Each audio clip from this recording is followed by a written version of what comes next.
공포카페 커피와 함께하는 독서 미스다 신조 장편소설 현정수 옮김 죽은 자의 테이프 녹취록 파트 1. 작가가 되기 전 편집자 시절 내 취미를 활용해 몇 권의 책을 기획하던 시기가 있었다. 사원들의 입사와 퇴사가 잦았기 때문인지 비교적 이른 나이에 편집부에 고참이 되었다는 점도 기획을 통과시키는데 다소 유리하게 작용했는지도 모른다. 어쨌든 일개 셀러리맨으로서는 상당히 자유가 주어졌다고 생각한다. 예를 들자면 한 권마다 3개의 국가나 도시를 골라서 그 지역의 역사 및 문화적 배경에 관련된 광의의 미스터리 스폿과 테마를 각 권마다 전부 13명의 집필자에 의해 13장으로 구성한 전 13권의 월드 미스터리 투어 13과 그 일본판이라고 불러야 할 일본 괴기 환상 기행이라는 시리즈가 있다. 해당 출판사에서는 문예 계통을 다루지 않았기 때문에 나는 소설 이외의 분야에서 미스터리나 호러에 관한 기획을 열심히 생각해보고 있었다. 참고로 내가 개인적으로 소설이나 영화는 미스터리, 신비나 기묘함을 의미하는 경우에는 미스테리로 구별해서 쓰는 것을 미리 양해해 주었으면 한다. 애당초 영업적 견지에서 서점의 서가를 확보할 수 있어서 시리즈 중심으로 기획하고 있었는데 한 권당 집필자 숫자가 많다 보니 여러 가지로 큰 일이었다. 슬슬 단권이나 저자의 수가 많지 않은 공저를 편집하고 싶다는 마음이 들기 시작했다. 그것도 해외보다는 일본에, 미스터리보다는 호러에 초점을 맞춘 책 작업을 하고 싶었다. 거기서 비롯된 생각이 앞서 말한 기획처럼 투어나 기행처럼 특별한 조건을 설정하지 않은 호러 재패니즈크 총서가 되었다. 총서라는 토대만 만들어두면 다소 분야가 다른 책을 내도 정리할 수 있을 것이라고 예상했기 때문이다.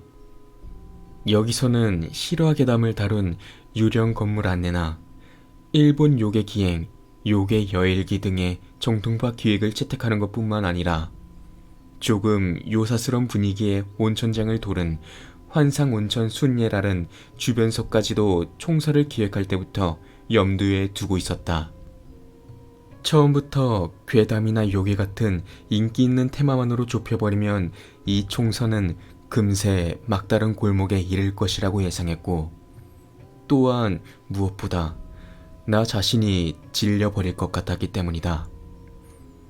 나는 주변서에 해당하는 기획에서 문학이나 민속학이나 건축학이나 심리학이나 사회학 같은 분야 속에 숨어있는 괴이적인 것을 끄집어내고 싶다고 생각했다.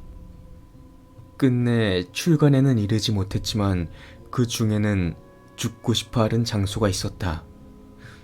이것은 국내의 자살 명소를 메멘토 모리의 사상으로 고찰할 수 없을까? 라는 발상을 근간으로 하고 있다. 결코 흥미 위주의 책이 아니라 진지한 책을 만들 생각이었다. 각 분야의 전문가들 중에서 집필자 후보를 골랐고 몇 사람인가 미팅도 진행했다. 그러나 역시 내용이 너무 난해했기 때문인지 진척이 잘 되지 않았다. 그러던 때 논픽션 작가인 시마무라 나스로부터 기류 료시이코라는 작가를 소개받았다. 시마무라는 내가 비주얼 월간지 지오의 편집을 맡고 있던 시절부터 알던 사람으로 앞서 이야기했던 시리즈에도 원고를 써준 적이 있었다. 이탈리아의 마력이라는 미스테리 기행책을 같이 작업한 적도 있다. 지금의 시마무라는 일본의 이탈리아의 슬로우 푸드를 소개하고 널리 알린 사람이란 프로필이 붙어있지만 사실 그녀에게는 피렌체 연쇄살인이나 엑소시스트와의 대화라는 책의 저자라는 얼굴도 있다. 물론 내가 알게 된 것은 후자의 시마무라 나스였다. 그것은 시부야의 니시부에 있는 홍차 전문 카페에서 시마무라와의 미팅을 마친 뒤였다. 잡담을 나누던 중에 죽고 싶어하는 장소가 좀처럼 진행되지 않는다는 내 말에 그녀는 예전에 비슷한 기획을 들은 적이 있다고 말하며 기류 료시코라는 작가의 이름을 꺼냈다. 시마무라에 의하면 기류는 나보다 5살 많은 전직 편집자라고 했다. 그 당시 특이한 기획을 내놓곤 했는데 역시 출판사에 속한 편집자로는 한계가 있다며 작가가 되었다고 한다. 비슷하다던 그 기획의 상세한 내용은 알 수 없었지만 기류에게 흥미를 느낀 나는 연락처를 알려달라고 나스에게 부탁했다. 만일을 위해 기류 료시코가 쓴 잡지의 기사나 책의 문장을 찾아서 읽어보았는데 상당히 재미있었다. 시마무라 나스가 소개할 만한 실력이 있었다. 평범한 작가라기보다는 르포 작가에 가까운 일을 한다는 점도 구미가 당겼다. 이 사람의 이야기라면 들어보고 싶다고 생각했다. 그래서 바로 편지와 함께 호러 재패니즈 끝총서 몇 권을 우선 보내고 그 뒤에 전화로 연락해서 만날 날짜를 정했다. 기류 류시코와 진보추의 찻집에서 만난 것은 눅눅한 장마철에 찌른 듯이 더운 어느 날 저녁이었다. 약속 시간보다 30분 가까이 늦게 나타난 그의 첫인상은 솔직히 별로 좋지 않았다. 짧게 깎은 스포츠 머리, 날카롭고 가느다란 눈에 주먹 코와 두툼한 입술이 자리 잡은 허연 얼굴, 별로 건강해 보이지 않는 뚱뚱한 체구에 해골 무늬의 검은 티셔츠와 무릎 아래쯤에서 잘린 청바지를 입고 있었다.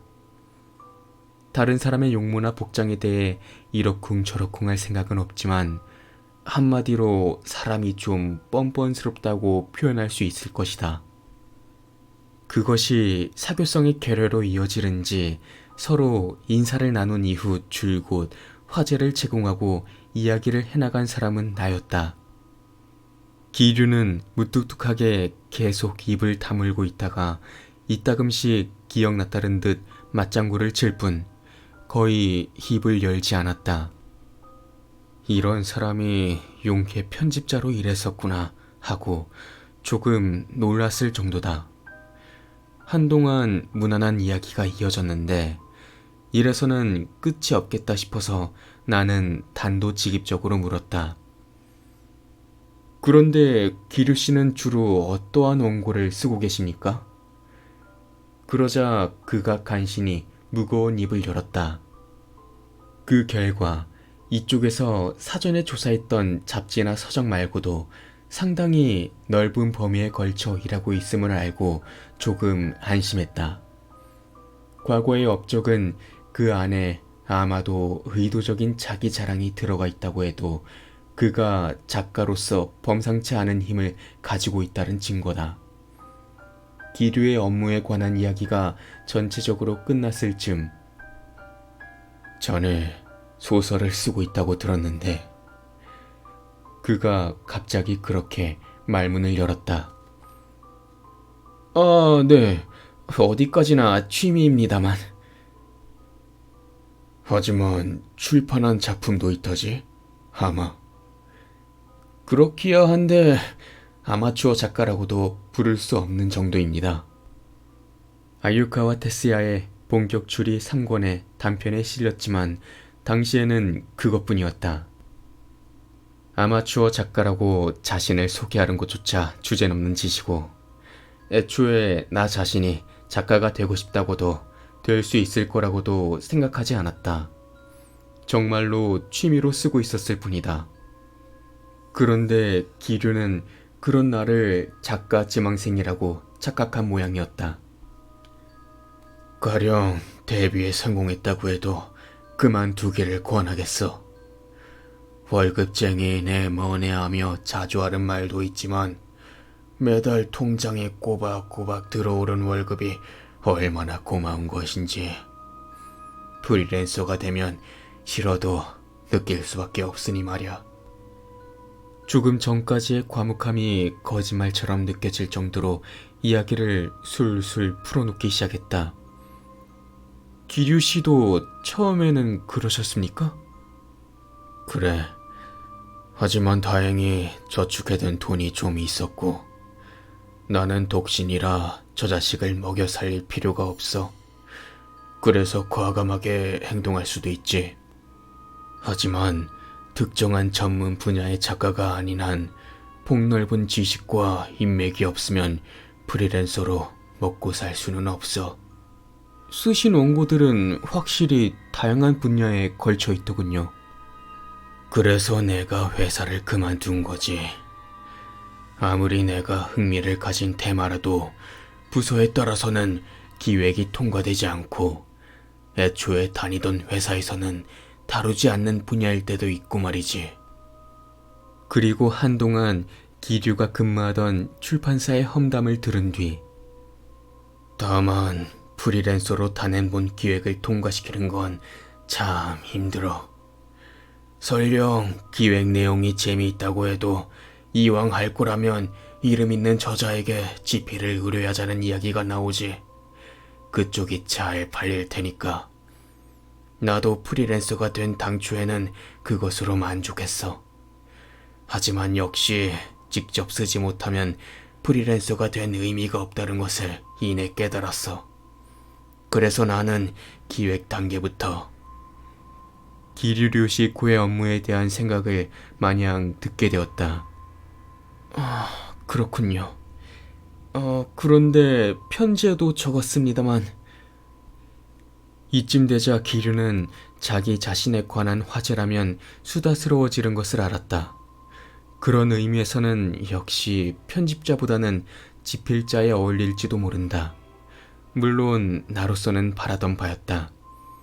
이런 사람은 분명 자신이 세운 기획에 대해서도 열변을 토할 것이 틀림없다. 거기서 죽고 싶어하는 장소에 대한 설명을 간단히 한 뒤에 비슷한 기획을 생각하셨다고 들었습니다만 이라고 떠보았다. 그러자 아니나 다를까 기류가 걸려들었다. 다만 이쪽의 기획과 비슷하다는 말을 들은 것이 언짢았는지, 내 기획은 그런 추상적인 것이 아니야. 인간의 죽음을 철학적으로 고찰하다니. 그거야말로 비슷한 책이 지천에 널려있지 않나? 상당히 강한 어조로 그렇게 대답했다. 자살의 명수로 대상을 좁힌 부분은 조금 흥미롭다고 생각하지만, 그렇게 덧붙인 것은 저도 모르게 울컥해버린 나에 대한 배려가 아니라 그가 정말로 그렇게 느꼈기 때문일 것이다. 기류르시코라는 남자는 다른 이의 기획을 칭찬하는 경우가 거의 없으리라고 생각되는 만큼 참으로 형용하기 힘든 기분이었다. 기류 씨의 기획은 좀 더 구체적입니까? 간신히 기분을 추스르고 물어보자 그는 변죽 울리는 표정으로 답했다. 실은 지금은 입수 자살에 관한 취재를 하고 있어. 그건 특정 장소나 인물에 초점을 맞춘 기사입니까? 아니, 좀 더 총체적인 내용이지. 구체적인 사례는 들 수 없다는 말씀입니까? 들 수 없을 리가 없잖아. 그야말로 자네가 좋아할 만한 괴담도 있으니 말이지. 하지만 나로서는 부족해. 좀 더 직접적이고 농후한 것을 다루고 싶어. 직접적? 절대 다른 곳에는 발설하지 않겠다는 나의 맹세를 받은 뒤 기류는 터무니없는 이야기를 시작했다. 직접적인 것도 보통 직접적인 게 아니지. 이제부터 죽으려고 하는 사람의 육성을 정리해서 한 권의 책으로 엮어낼 생각이니까. 무슨 말씀이시죠? 자살하기 직전에 가족이나 친구나 세상을 향해 카세트 테이프에 메시지를 녹음하는 사람이 가끔씩 있어. 그것들을 모아서 원고로 만들면 어떨까 하는 생각을 했지. 죽은 자의 테이프 녹취록입니까? 어허, 그 표현 좋은데. 처음으로 기류의 얼굴에 미소 같은 것이 떠올랐다. 다만 죽기 전에 남긴 것이니까 죽은 자란 말은 거짓말이 되겠지만. 하지만 금세 못 써먹겠다고 못을 박는 것은 참으로 기류답다. 그러나 그런 지적 따윈 신경도 쓰이지 않을 정도로 나는 그 기획에 상당한 흥미를 느꼈다. 그런 테이프가 이미 기류 씨의 수중에 있는 겁니까? 느긋하게 고개를 끄덕이는 그를 보고 나는 흥분했다. MD가 아니라 테이프입니까? 이 무렵에 이미 카세트 테이프는 몰락해 있었다. 나도 취재나 인터뷰에 사용하는 것은 대부분 MD였다. 전부 테이프였어. 자살자의 평균 나이를 내보면 분명 50대 중반쯤은 될 거야. 대부분이 카세트 테이프에 친숙한 세대지. 나도 그렇지만 그런 사람들에게 MD란 물건은 진짜로 녹음이 되고 있는지 어떤지 겉으로 봐서는 알 수 없어. 테이프처럼 돌아가는 것을 확인할 수 없으니 말이죠. 자살자가 녹음하는 거니까 다시 녹음할 수도 없지. 그렇게 되면 조작에 익숙하고 눈앞에서 녹음 상태를 확인할 수 있는 카세트 테이프 쪽을 선택하는 것이 당연하지 않겠나? 그렇군요. 그래서 테이프 말입니다만 몇 개 정도나 가지고 계십니까? 글쎄, 하지만 10년 가까이 모아왔으니까 그리 적지 않게 모였지. 하지만 모든 테이프가 써먹을 만한 물건이라고 할 수는 없어. 녹음 상태의 문제인가요? 아니, 당연히 녹음된 내용이지. 뒤에 남겨진 부모나 마누라, 혹은 자식들을 배려하는 아버지의 메시지 같은 것을 책으로 내봤자 전혀 재미있지 않잖아. 내가 편집하고 싶은 것은 눈물샘을 자극하는 얼치기 감동물이 아니니까.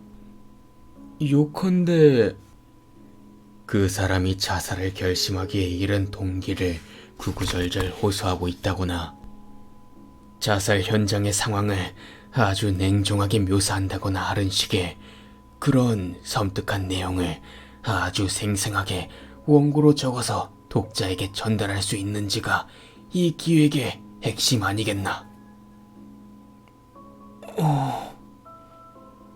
그런 마이너스의 감정이 녹음되어 있지 않다면 아무리 자살자가 남긴 테이프라고 해도 써먹을 수 없어. 다만 회사에 대한 원한, 특정 인물에 대한 괴로움, 가족에 대한 증오를 이야기하고 있는 테이프는 실제로는 거의 없지. 그러한 감정을 겉으로 드러낼 수 있다는 건 아직 에너지가 남아있다는 증거야. 그러니까 자살까지는 이르지 않지. 이 세상에서 사라지려는 녀석들 대부분은 이미 모든 힘이 완전히 바닥났어. 설령 원한이나 괴로움을 주저리 늘어놓더라도 그건 분노보다도 체념이지. 그걸 아주 음산하게 반복하는 거지. 그런 물건을 기류 씨는 대체 어디서 입수하셨습니까? 나는 그쯤에서야 간신히 입을 열며 끼어들었다. 테이프의 내용도 신경 쓰였지만 그 입수처에 엄청난 흥미가 솟았다. 하지만 기류는 밉살맞은 미소를 짓더니 말했다. 그건 밝힐 수 없어. 다만 한 군데에서 얻은 것은 아니야. 각각 경위가 다르지. 그렇게 간단히 설명하기는 힘들어. 가령 테이프 녹취 원고를 잡지에 발표했을 경우 유족으로부터 항의가 들어올 걱정은 없습니까? 책으로서 가능할 경우에도 마찬가지겠죠. 테이프의 제공자가 확실치 않은 이상 맨 먼저 떠오르는 문제가 내 내리를 스쳤다. 없어. 그러나 그는 곧바로 대답했다. 어떻게 그렇게 단언할 수 있습니까? 내 수중에 들어온 단계에서 관계자는 테이프의 소유권을 포기했어. 이유는 여러 가지야. 대부분은 돈으로 해결이 끝났거나 그런 물건과는 관련되고 싶지 않다거나 애초에 존재 자체를 모른다거나. 그렇게 되면 역시 괜찮아. 테이프에 나오른 고유 명사는 복자로 하거나 가명을 쓰면 되고 이야기의 내용에도 조금은 손댈 수 있어. 만일 오리지널을 아는 사람이 읽더라도 똑같다고 단언할 수 없도록 원고를 수정하면 되지. 그래도 원래의 이야기가 지닌 임장감까지 깎아버릴 생각은 없어. 그 부분은 잘 처리할 거야. 그래도 내가 납득하지 않은 것을 알아차렸는지 기류는 뚱한 표정을 짓더니 만약 출판사 쪽으로 클레임이 들어오면 전부 내가 대처하겠네.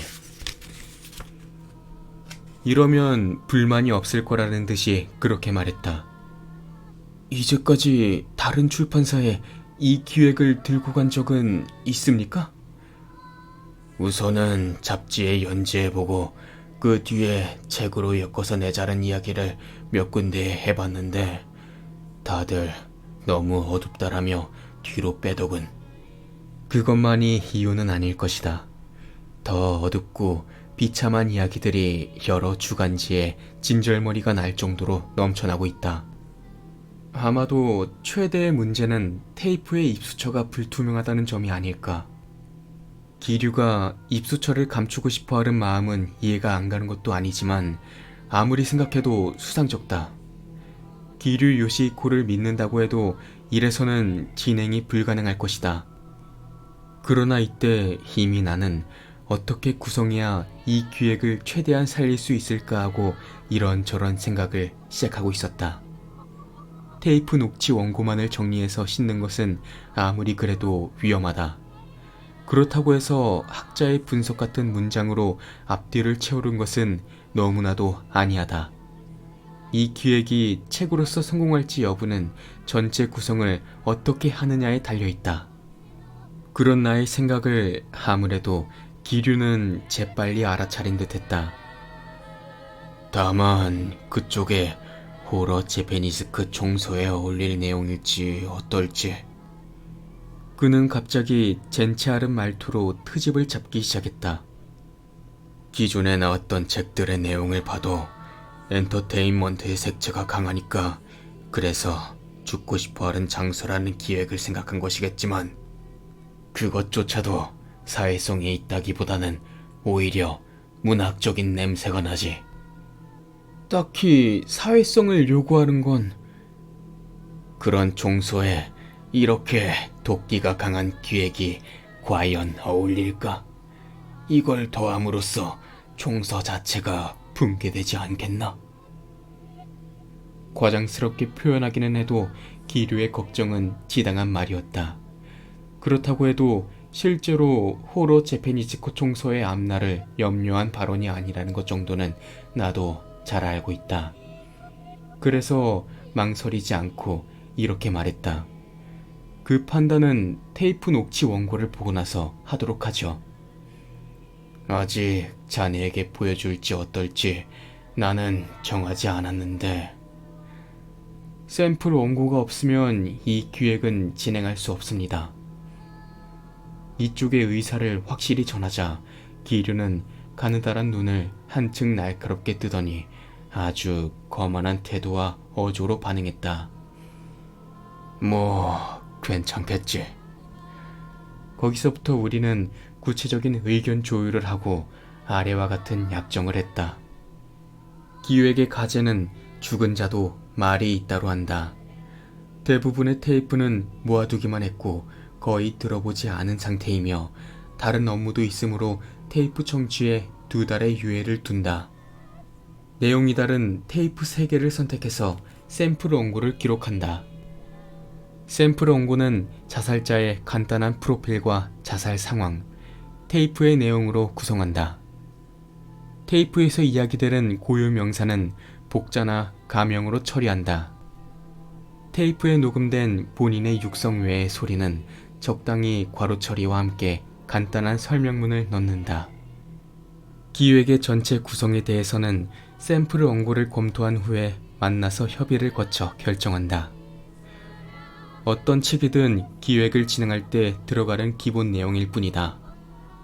반대로 말하면 이 시점에서 그 이상의 협의는 무리였다. 그런데 기류 요시히코는 초판 인쇄 부수나 정가, 보증 인쇄율에 대해서도 구체적인 이야기를 하고 싶어 해서 난처했다.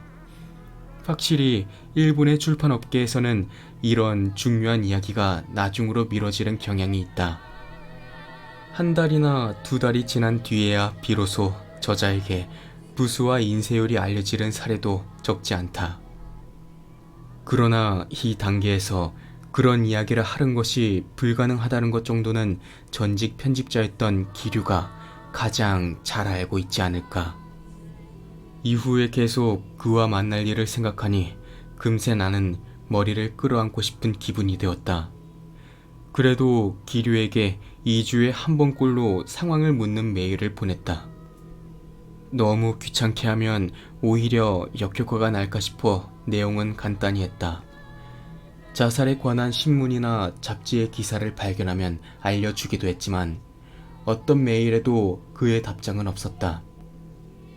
예상은 했지만 커뮤니케이션의 부재에 골치를 앓고 있는데 오복 연휴를 앞둔 8월의 어느 날 갑자기 기류에게서 우편으로 샘플 원고가 날아와 몹시 안도했다. 봉투에는 인사말 따위는 하나도 없는 무뚝뚝한 편지 한 통과 가로로 눕힌 A4 용지에 세로 쓰기로 인쇄된 3편의 테이프 녹취 원고가 들어있었다. 편지에는 몹시 흥미로운 공통점이 있는 샘플 3개를 발견해서 보냄이라는 의미심장한 문구가 적혀 있어서 도무지 호기심을 억누를 수 없었다. 아래에 소개하는 것이 그 샘플 원고다.